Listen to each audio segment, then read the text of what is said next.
Hello, so the next question is: an electron falls from rest through a vertical distance h in a uniform and vertically upward directed electric field E. The direction of electric field is now reversed, keeping its magnitude the same. A proton is allowed to fall from rest in it through the same vertical distance h. The time of the fall of electron in comparison to the time of the fall of proton is: option 1 smaller, option 2 equal, option 3 10 times greater, or option 4 5 times greater. So the correct answer is smaller. Let us see how.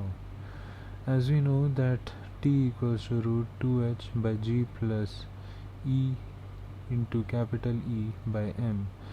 Now for electron we can take this mass as me, mass of electron. Of a proton we can take it as mp, mass of proton.